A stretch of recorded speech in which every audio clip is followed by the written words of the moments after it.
Yes, welcome. Still watching the Wednesday edition of the program New Dawn on Ogtv with Charity James and Akeem Akintunde. And it's our time for the discussion segment of the program. The first part, we have two wonderful guests in house. And what are we looking at?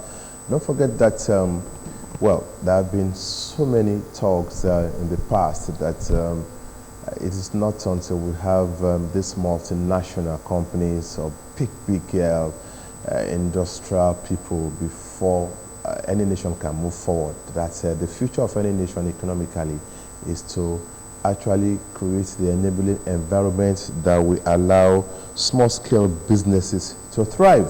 So the topic we want to look at this morning, it's small-scale businesses, platform for sustainable economic development. And I'm glad that we have two wonderful gentlemen in house to look at this topic with us. First is Adeoye Adewolu, FCIB, who is an agri-processing entrepreneur. You're welcome to the program. Thank you. All right. All right. We also have Pastor Adebowale Onofowora, also an agriculturist, joining us for this discussion. You're welcome to the program. Thank you very much. Of course, Charity James is also here. I'm always and she'll fire the first salvo. Charity? Let me start with Mr. Adewolu. What type of businesses do we categorize as small scale? Because we see people all over the places having their wares here, having their wares there. They sell things. Even some sell in their cars. So what type of businesses can we categorize under small scale? Well, thank you.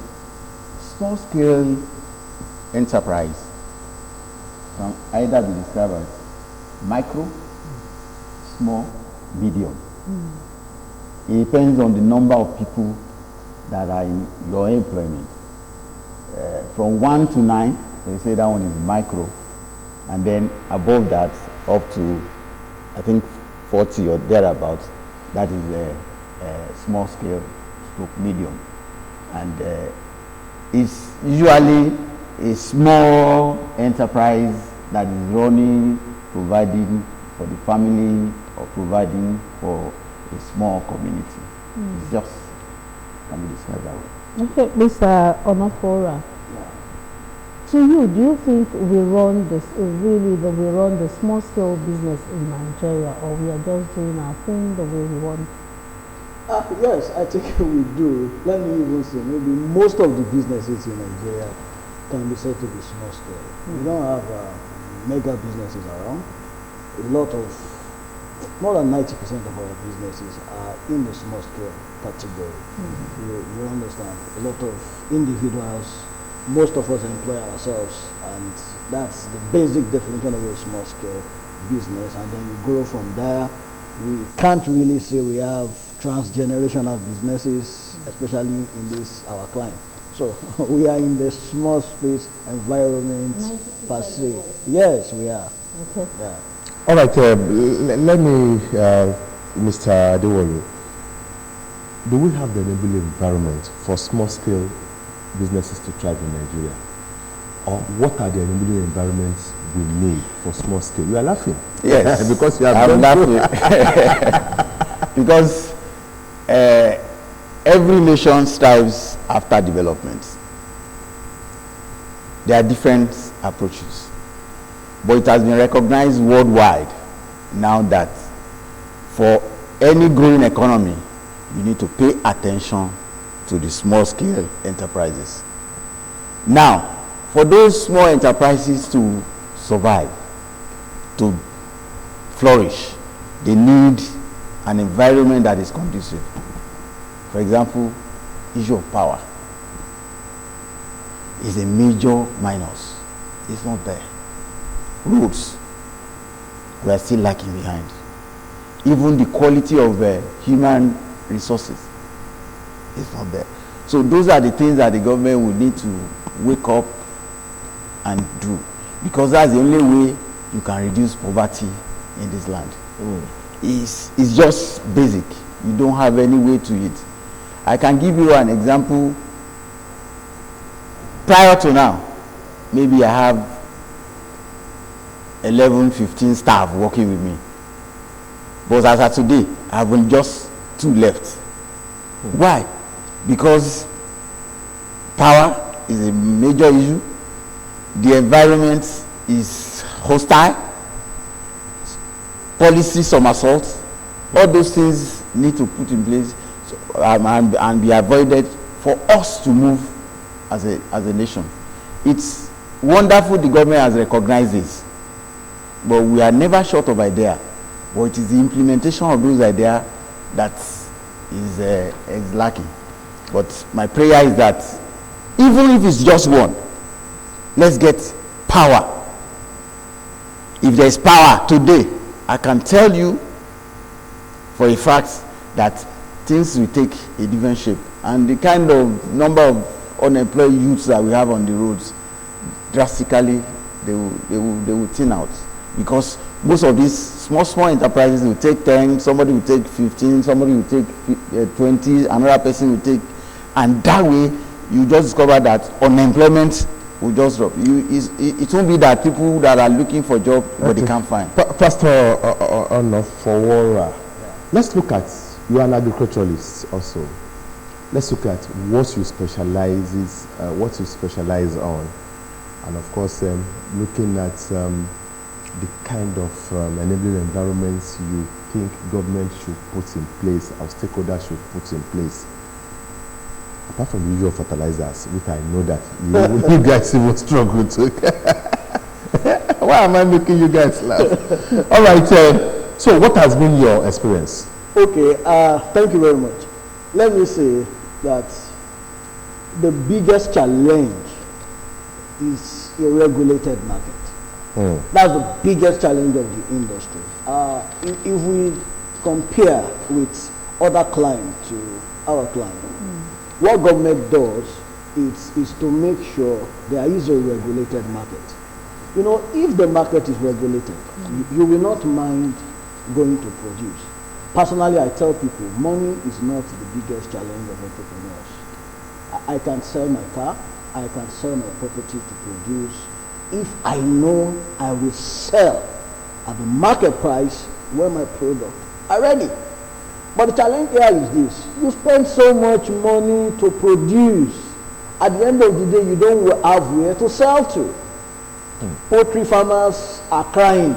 You have spent so much, buy raw materials, you hear what I'm saying? At the end of the day, you don't have people who will buy your produce at the market value compared to what you have spent to produce.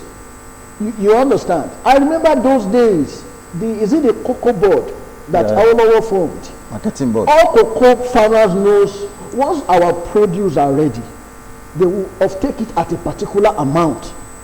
So you are not afraid. Now we are scared. You don't. If you start producing now, you don't know what will happen next week. Probably things will come. You get what I'm trying to say? So there is no regulated market. If there is a regulated market, entrepreneurs will not mind. Personally, it's the biggest challenge of our time. I produce a lot. I'm more in the vegetable industry. You know, greenhouses and all that. You spend so much to build your controlled environment, and then you produce. And when these produce are ready, you don't have roads to move them. You don't have the market available there is saying, no, we cannot pay what you have spent on producing. You get what I'm trying to say? So a regulated market, I would say, is the biggest challenge for entrepreneurship in our country. So in essence, the state of the economy is not favorable to the small scale. It's not. It's not. The economy is actually, let me say, set up against SMEs. That's the way it is. And majorly, it's meant to be for SMEs. Let me say one thing.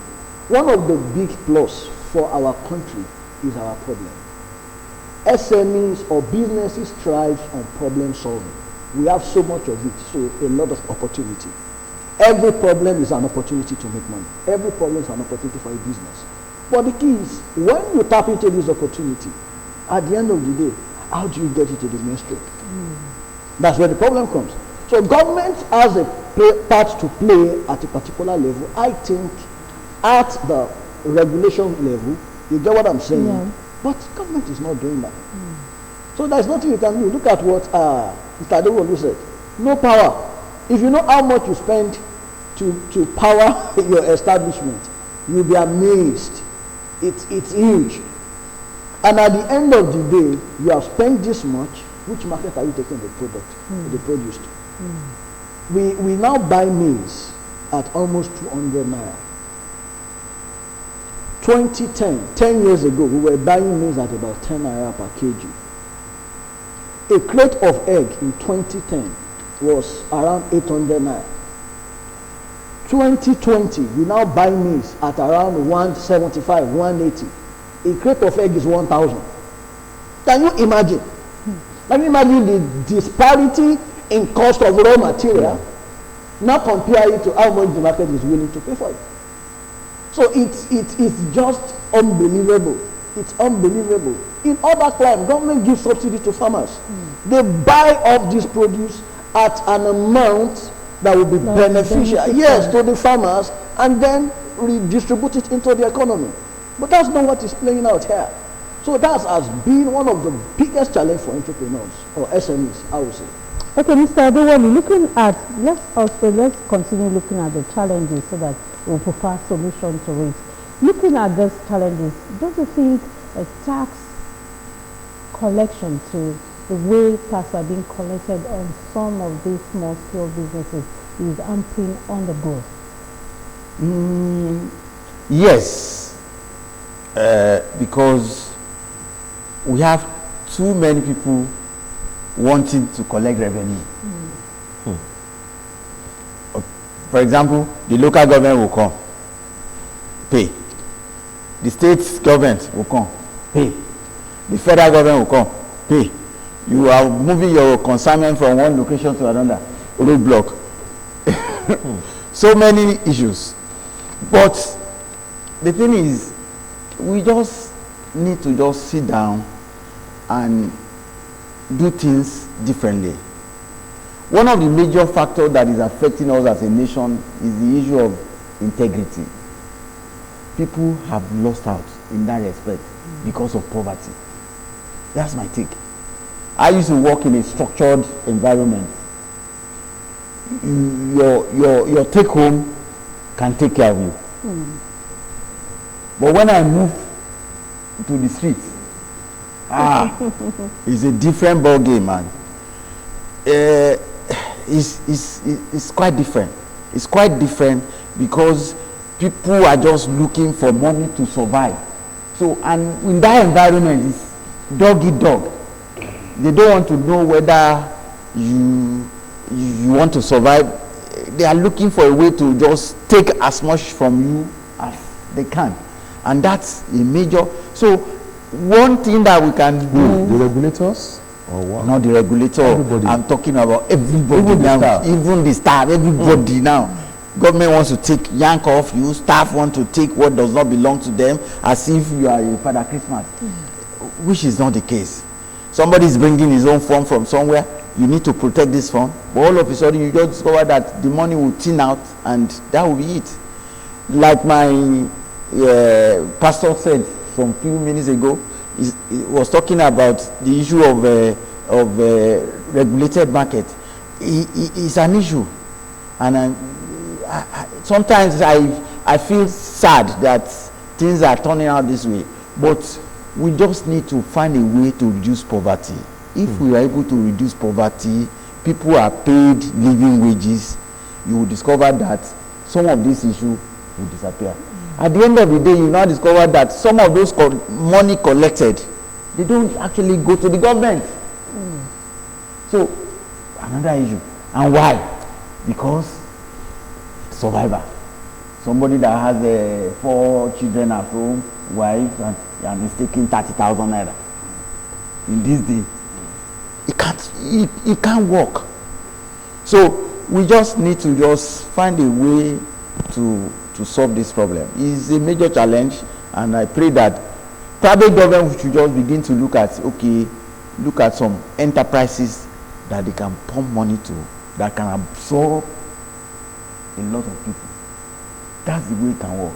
Otherwise, I can't think through. I get headache at times. You want to do one project, you are looking at it, we are not short of funds, sir. Funds is available, but where is the project? If you have the project, do you have people that can actualize it for you? If you put your money there, many people want to bring money even from outside, but people don't have integrity, because once they borrow they won't pay. When they do investments, people will not get the value. Things are not moving the way it's supposed to move. I'm looking for, I don't know, probably over times we'll get over this challenge, but the way I'm looking at it, if we are not very careful, you just discover that the people that have little money that they want to invest, the money will go down. Why? Because of staff infidelity, because of pressure from government, because policy somersault, because there is no power. If you don't operate, your generator just packed up and you must operate. Power that you are relying on failed and you have borrowed money. How would you pay? The bank will not understand that you are having those challenges. So it's a major minus for all of us. But there's still hope. Hope in the sense that we have now realized that, look, our continuous existence depends on the small scale enterprises. And we need to do what? To increase capacity training. You have to train them, inculcate in them. Our educational system must change radically. It's not degree. What is it that you can do that will impact, that you solve a problem? But in doing that, government must come and support. They have to support, because it can't be done by an individual. It has to be a cluster of people. I've had experiences of projects. You bring in people and say, okay, bank, come and... Yes, they will look at it. Yes, everything will be okay. But probably at the time you are produced, somebody has a guarantee that, oh, I'm going to take this yank off you. And then you are produced. Then you are ready to go to the market. Then the person disappoints. What will you do? Back to square one. And if you are not careful. So we are ready. I'm optimistic. I know that there are a lot of people that want to do genuine business. They want to help the economy, but the challenges around them are just, you are asking me to run and you are tying my hand at the back. Well, it's a major challenge. But we should just be hopeful that things will turn out good. Okay, I want to take it from where you just stopped and of course turn to Pastor. There was a time I had the opportunity of visiting some few West African countries here. Let me just be specific. One of them, Benin Republic here. And I wanted to actually look out for something that I think is happening in Nigeria, whether it's also happening there. Okay. But we'll come back. I'll tell you my experience and I'll also ask my question based on that after this break.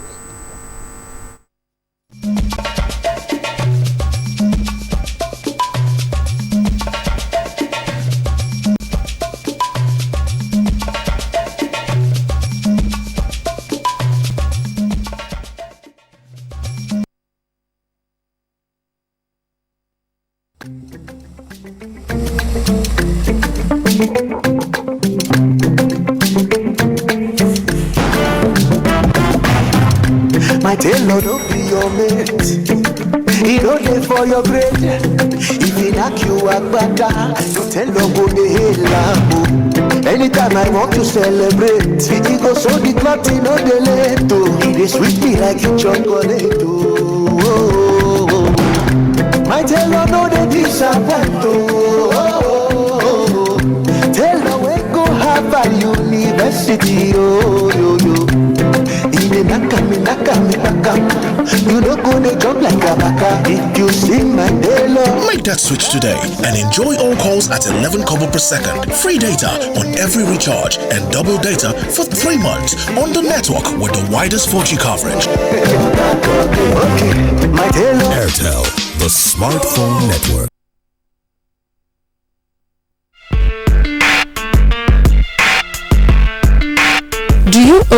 a small piece of land or a large one?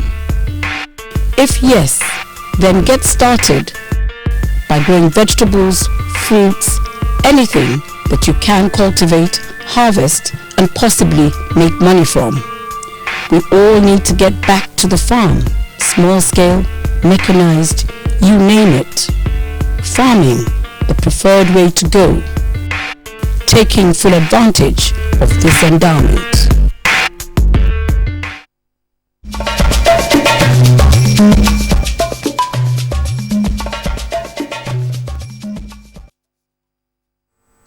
Yes, welcome back.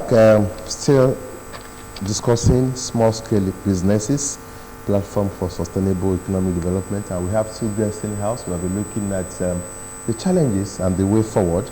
Talking about Mr. Adewolu, FCIB, who is an agric processing entrepreneur, and of course another agriculturist, Pastor Adebowale Onofowora. I was talking about my experience, and of course I was actually researching to actually come up with a kind of report back home on the issue of power. And I discovered that, yes, there was regular electricity supply there. I also went to the various markets, and I discovered that I didn't see too many places where generators were sold. I didn't see too many places where the chargeable lamps were also sold. I also purposely visited some hotels around that place and some factories. I discovered that, yes, they also had generating set as backup, but from many places that I went, even the generating set are full of dust because it's been a long time that they actually, all through my stay, maybe they took off the light after announcement for some few minutes and they brought it back. Now, but one thing I can also bring back, or also brought back, is the fact that when it comes to small scale businesses, despite this kind of enabling environment that is lacking here, that I can say is present somewhere, Nigerian small scale business people are still on top. How do you make it? Okay, thank you very much. Benin Republic is actually a good case study. Yeah, and let me say one thing. We are the giant in terms of population. You see, business thrives on market. It's the market dynamics that is the major difference between here and there. A lot of businesses in that country are developed to serve this market. You don't have the population to serve. Let me say this. I have this opinion that if you want SMEs to thrive, institutions, especially the government institutions, their role is in the area of, let's say, impact investment. You don't expect everybody to be ready to probably pick up loans or some things that they will have capacity to run and pay back. But I'm not saying to give free money. Now, why not put your money in areas that will impact the work of SMEs? Let me give you an example. We have some big mega retail chains in Nigeria.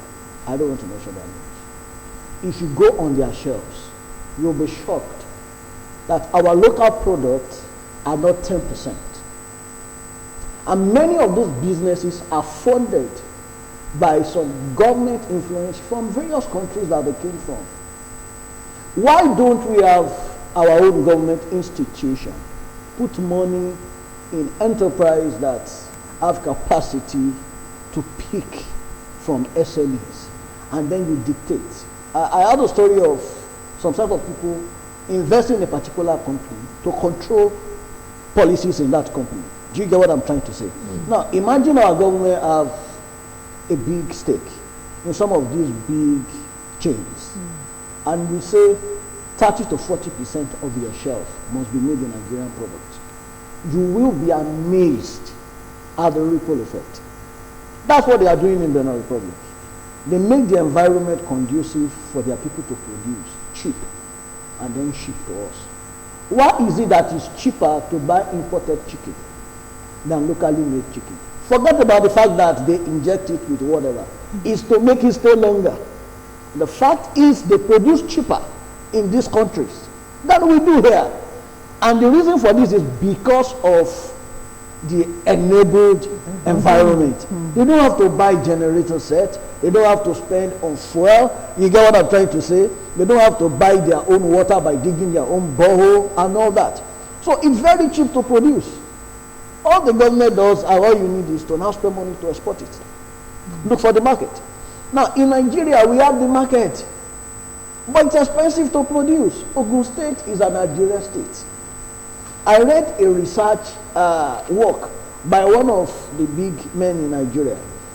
He gave a particular amount for somebody at Itoku, precisely his mother at Itoku, to produce a particular Nigerian cloth for him, and send the same amount to Japan. They produced Nigerian, they sent it back, they brought it to the market. He told people to pick one. They picked one. The one they picked is 50% cheaper than the other one. Guess the one they picked? The one from Japan is better and cheaper, considering the fact that what? Imported. Do you understand what I'm trying to say? So why that? So in many clients, you spend 10% of what we spend to produce air. Basically because of the environment. So the environment is key.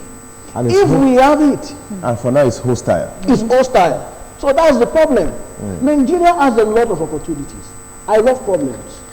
Problems are the major opportunity for SMEs.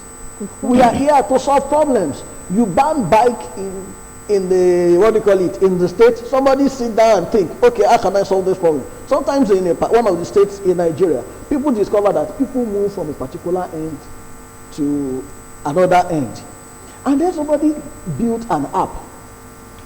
You understand? Called Lyft. You just download the app. You get out of your house. You just go on the app. Who is moving from a direction? Let's say who is moving from Ogtv to Funab. You will just see on the app. You lock in. It picks you up. Instead of him driving to work alone, you pay a particular. You know, if you move from here to Funab, you pay 200 naira. Somebody picks you on the way, you pay him 100 naira because of an app. That's a problem that somebody has solved and is making money. So the problems here give opportunity for money making, for SMEs to thrive. But it's too expensive. Too expensive to produce. All right, Mr. Adewolu, let me ask you this question. The small-scale businesses do have their experiences too. Negative experience as far as the results of the coronavirus is concerned. Yes, how were you able to cope during the coronavirus? What are you looking for post-COVID-19? COVID-19 brought another dimension to business management.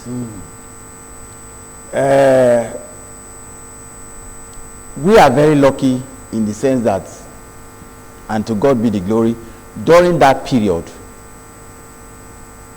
governments intervene on our behalf and say that, oh, you can move freely from one location to another. Okay. So lockdown or no lockdown. Lockdown or no lockdown. And of course, you move. I'm able to move from my house to my farm to feed my whatever that I want to feed, to do whatever process. But there are equally challenges. Because when you finish your production, probably your production is meant to go to Lagos. And at the end of the day, you can't get to Lagos. We're allowed to move too now. You are. Because they are edibles. They are edibles. And not too much roadblocks. Who's it? You have challenges. You have challenges of moving sometimes. You are free to move. But there are still bottlenecks. Yeah. But give it to government, they recognize that factor that, look, this set of people should be able to move. Otherwise, everybody will be locked down. Yeah, sure. And food, you can't lock down food. So that was a plus. But aside from that, you discover that there are so many other supports that should come to you that are locked down. So you can't operate in isolation. Invariably, you are still in one way or the other affected. So, and that's disrupted a lot of things. Like I said, prior to now, probably you will be able to take your staff. Some of them are unable to come to the office. The people that you want to buy things from, they are not there, and that's a challenge. So everybody, one way or the other, you are affected. But now there are some people that cannot do anything at all. Their machine must be switched on. If you don't switch on your machine, your equipment, for 1 week, the cost of maintenance kills. So you can imagine somebody that is locked down, you can't come and switch on the machine because sometimes there is no power. There are so many things that are. So that's the reason why government must come. I don't know how they will do that. They've been doing that, but it's not just enough. A lot of people that are supposed to be on top now, they are under the water. So they need to survive. So they need to be giving grants. It may not be too fantastic, something that can help, especially for the small scale enterprises, because they are really feeling the pain. Like I said before, somebody that is being paid salary somewhere, his work and eat. You don't go to work, you don't eat. So you have created a lot of people, disgruntled people in the society. So any little opportunity like this, they want to carry everything. See the result of NSAT from normal to abnormal. Somebody's just want to seize opportunity to create problem. Whereas you are trying to solve one problem, but because of the people down there that don't have hope of tomorrow, they don't care. They are not people like us. Their mentality is different. They are not. If they die, they die. It's about today, not tomorrow. So you now open your shop, they will pack everything now. You don't even mind that camera is looking at you. What is camera? What are you saying? Especially agricultural produce. It's like palliatives to them. You just Either private owned or government owned. Just pack and go. So that's the reason why we need to wake up as a nation. We need to increase capacity development and provide that environment that best suits small scale enterprises, so that this army that we have in town will have somebody, they will have job to do. If you have job to do, you are tired now, you have gone to work since morning, where will you get and at the end of the day you feed your family. That's the way it works. But if you continue at this rate, I don't know how we're going to survive as a nation. All right, Pastor Onofora, we are providing solutions to these challenges that is in business, small scale businesses in Nigeria. Let's look at the political will now. Analyzing everything boils down to political will to enact some laws and regulate some things that will be favorable. Can't we do something about the political will affecting small scale businesses? Well, I think I'm not the right person. Okay, suggest way. But okay, because I'm not a politician. But what I would say is this: I think we need more creative approach. Somebody said, you don't tackle a level 1 problem if you remain on level 1. To solve a level 1 problem, you step up to level 2, level 3. What I think we are not doing is we are not being creative in solving our problems. Government keeps coming up with measures. Let me give you one. The market money thing. Yeah, it's good. It's like what we are saying, like a grant or whatever. You give money to people. But you cannot create a sustainable business environment doing that. You see, there are models that have worked somewhere. I think what we need to do is just pick them. One of them is this.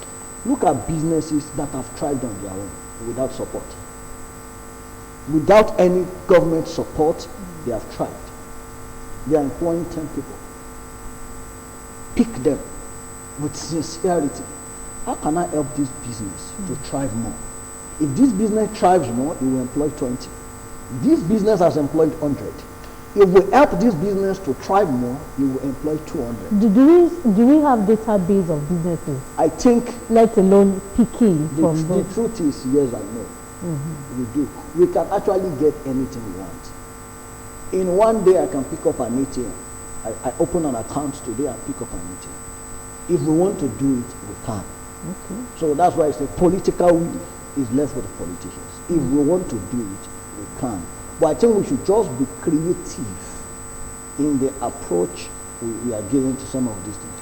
It's good to give money, but who do you give the money to? You understand what I'm trying to say? And it's very easy to pick the kind of organizations you can give the money to. Again, where should government put its money, and then there will be a ripple effect on several others, like power that we just mentioned. Can we solve it? Somewhere in the UK, at the time, what the government did is to tell home owners and business owners, the money you are supposed to spend or to pay for as tax, use it to buy solar panel. And then get your house, here's what I'm trying to say, and they connect that to the grid. The excess, they buy back from you.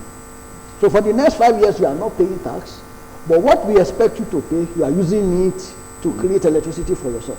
That's support. You know, it is an indirect way, but it goes a long way. There are things that government does that you should, okay, let's support this sector by what we make, do this. We will not take this from you for now. What you are meant to do with this, use it to create this. So that is just it. So it's very easy. I think business can be sustainable, yes. But we just need to say we want to do it. I will say personally, if I'm allowed to, that is as if hunger is a tool by that some people are using.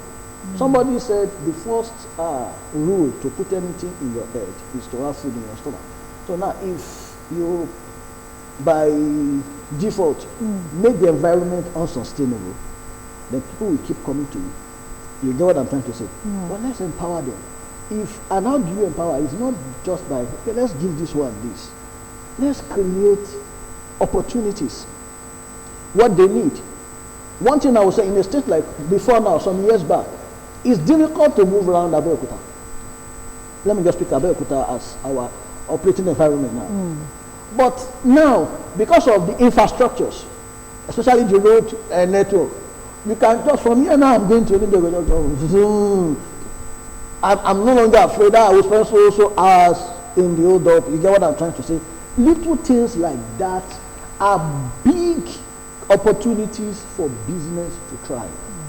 Somebody that wants to go into transportation and say, okay, now the roads are good, I can deploy my vehicle to do, you understand what I'm trying, to do this and all that.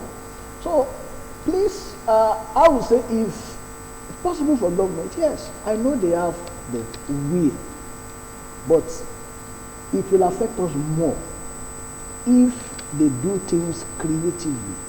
It's not the time you open businesses in agriculture and you expect us to be using cutlass and hoes or whatever. You get what I'm trying to say? I do. Yeah, there are better creative ways that you can get us engaged. And then businesses will come up and they will be very sustainable. So that's my advice. Mr. Dewali, he's talking about better ways to improve small-scale businesses. Does that include government incentives, government initiatives, and support that can sustain this sector? Yes. Let me buttress the points that he just raised. The issue of creating that niche for people to do business. You don't need to give people money. I can, because I'm involved. There's a program that the federal government introduced, the school feeding program. If you know what that program has done in the life of people, you won't believe it. The objective is what? To feed children. Very simple. But the multiplier effect of it is enormous. If I'm not involved, I won't be saying this. I won't know. I will give you a very simple example. I was involved in the what? Production of fish fillets for the under the school homegrown system. We used to go and buy fish from farmers. The objective is what? Is to feed children. They localize it and say whatever is available in your environment is what you should use. So Ogun State picked fish because it's readily available, because we are the largest producer of catfish in the whole of Nigeria. Ogun State. Now, with that, we discovered that many farmers will now be waiting on you to come and buy. And it was on the basis of that we now say, okay, let's form clusters. People now begin to produce massively. Available market. Because there's a target, you have a market that is structured that you are delivering to. And that is going on seamlessly. There are a lot of people that will come, they will not produce for that market alone, produce for the other market also. Now, that fish that you see, we don't use the head of the fish. A lot of people will come and buy the head of a fish because that's the cheapest source of protein they can get. Those ones are benefiting. The transporters will have something to take. The salt people will have something to take. The rice people will have something to take. The cooks, they have something to take. They are not giving those people cash. They say just feed the children. So you have increased enrollment of school children in the school because many people will come to school now and say, if I go to school, I will eat.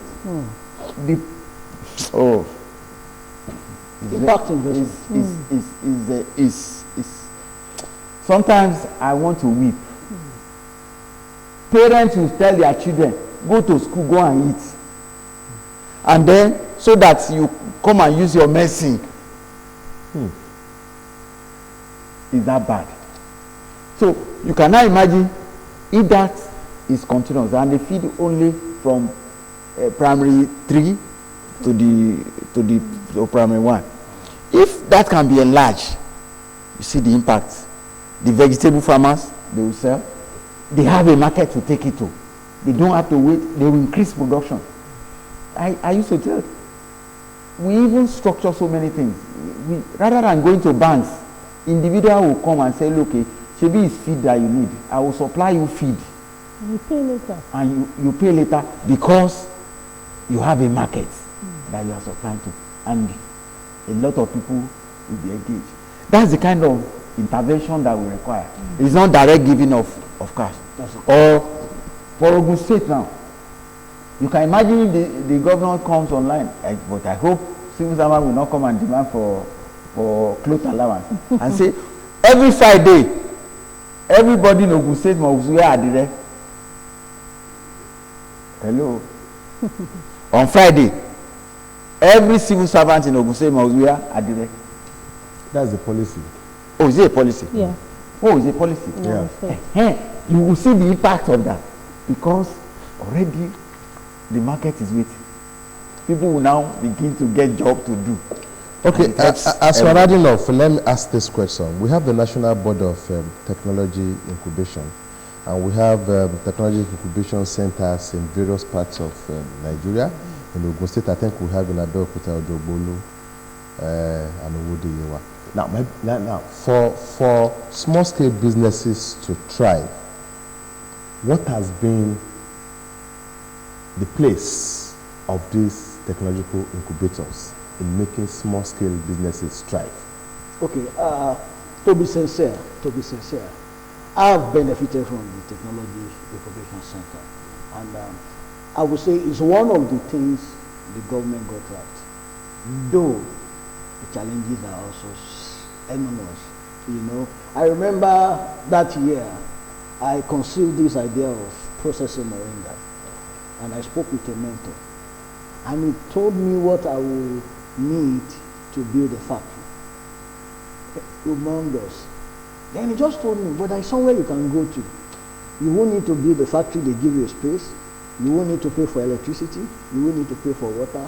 And he directed me to the Technology Incubation Center. And I got there.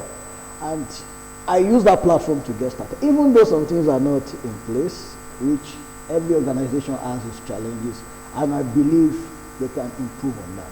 But really the TIC program, it's a step in the right direction. Any nation that will grow, industry is key. Industry is key. One of the reasons we have so many poor farmers in Nigeria is simply because we are not processing what we are producing. We sell raw materials. There's no money in raw materials. You turn it to finished goods. And that's what the TIC is doing. They're adding technology to whatever you produce. They tell you, okay, take it to the next level. Don't just say raw material. Okay. So really it's a good program, and I think it needs to be more encouraged so that it can be better. Mr. What your experience with them too? Yes. It's a nice one because they gave us a platform. When we started, no, you don't pay for electricity, you don't pay for water. They provide professional advice and assist you in so many fronts. All wonderful, but that is a policy statement. Sometimes there are issues, but I know if governments pay more attention, provide more funding for them, they can do more than they are currently doing. It's a place to be, and I pray that many of such facilities will be provided where you just go in with only. My only worry is that your experiences with which of the incubation centers? I'm in Abeokuta. So, but we don't know if that is the case in all. Not even in Ogun State, where I also had Owode Yewa and somewhere else. But it will be better if the way you have spoken about them, even though there are still challenges, is what pays all over the world. All over Nigeria, where we have incubation centers. Anyway, that's a question for another day. Well, thank you very much for coming onto the program. We've been looking at small-scale businesses, platform for sustainable economic development. And of course, had a wonderful session with my two gentlemen in-house, agric processing entrepreneur, Mr. Adewolu. Thank you very much. A pleasure. CID for coming into the program. Thank you. And of course, Pastor, who have talked tomorrow. And I know basically as an agriculturist, without actually quoting the Bible, because this is different now. Pastor Adewolu, I want to thank you very much for coming. Thank you. Of course, the program continues after this break. We'll be back.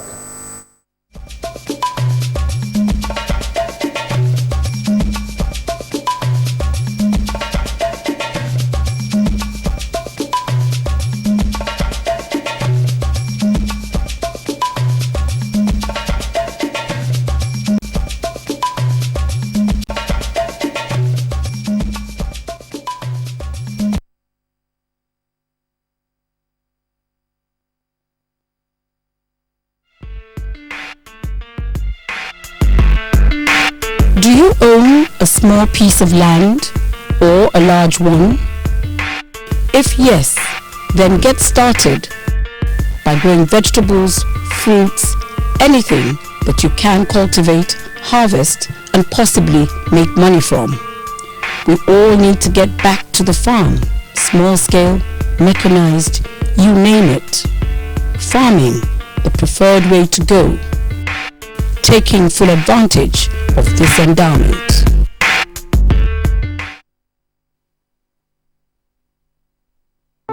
Success is not by accident. Your goal is the key. Goal setting gives a sense of direction, allows the mind to focus on a target, and prevents unnecessary distraction. Goal setting helps to boost performances and motivates the efforts of those around you. It discourages wastage of time. and keeps the mind at rest. It is an essential step to success. Set out appropriately and keep eyes on the goal.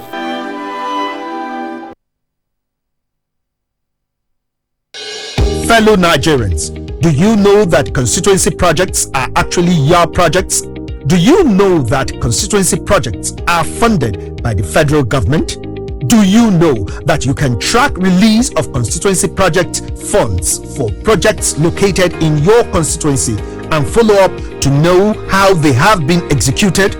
Constituency projects happen because government does not want to leave any community out in development efforts. You have a responsibility to know what constituency project has been planned for your community, how much has been allocated for it, and whether value for money has been delivered. Take ownership of constituency projects located in your community. Protect them because they belong to you. Government knows about your needs and is planning for you. Government needs your help to ensure quality delivery. Know that constituency projects are actually your projects. Protect your constituency project. My constituency, my project. For information on funds allocated to projects in your constituency, call 0800 2255 4272. This message is from the Independent Corrupt Practices and Other Related Offences Commission and the National Orientation Agency.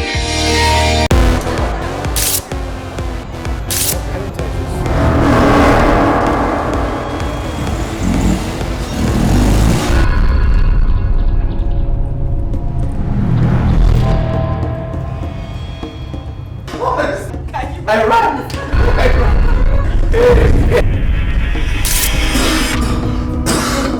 Hey.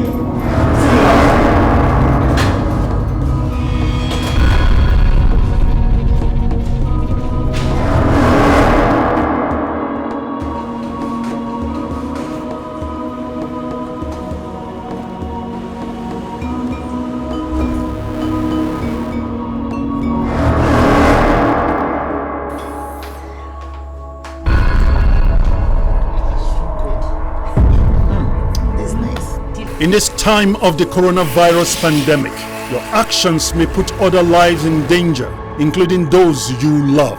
Protect your colleagues, friends, family, and loved ones by observing all the safety measures. Doctor, she's not breathing properly.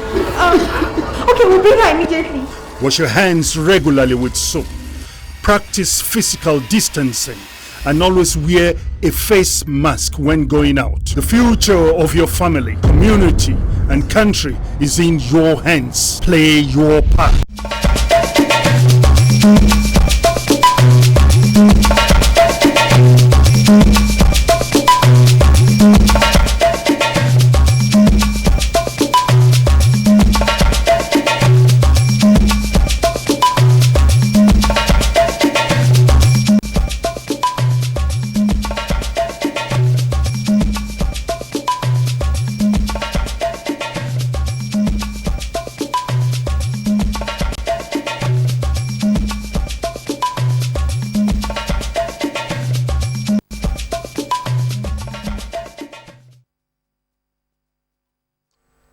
You all agree with me that the COVID-19 period was a very challenging one for every business and of course every society, so to say. Education was affected, infrastructure was affected, governance was affected, so to say. One of the entertainment was affected, and of course the hospitality business was also affected. They couldn't run away from the effect of the pandemic. Now, gradually, things are beginning to return to shape. Things are beginning to return to normal. So we want to look at how it has been and how it is right now for the hospitality industry. So the next topic we want to look at is hospitality business in the post-COVID-19 era. And I'm glad that we have somebody with a lot of experience in the hospitality business in-house. I'm talking about a managing partner of Continental Hospitality Consults, Mr. Sam Adibuzi. Peters. You're welcome to the program. Good morning, sir. Good morning. Mr. BBC Peters, let's look at the hospitality industry before COVID-19, during COVID-19.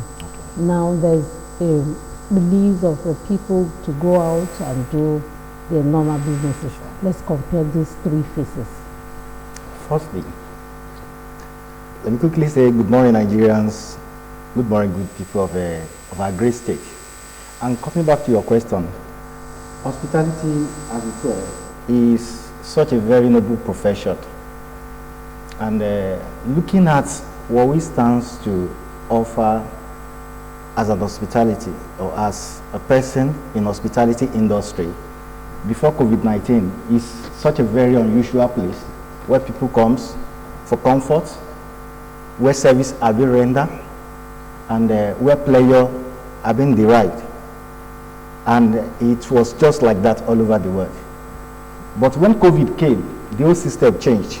It became business unusual. Everything became so challenging. It became so challenging that business has to go down, the patronage has to drop, the facility has to be shut down. It became so pathetic.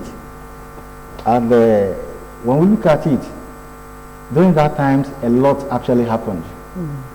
From lockdown, to business closed down, to staff retrenchments, to even those who are in the industries, we have to maintain a standard. We just have to retain a little set of people and all that. It has been so challenging. But the good part of it is also that it has been so inspiring too, because it actually creates an opportunity for the investors and the professionals to be able to come to a drawing board and think outside the box. And we're able to create measures where the hospitality industry can still be able to function. And those measures were actually put in place. But good to know too that those measures that are put in place, they are also part of hospitality basic.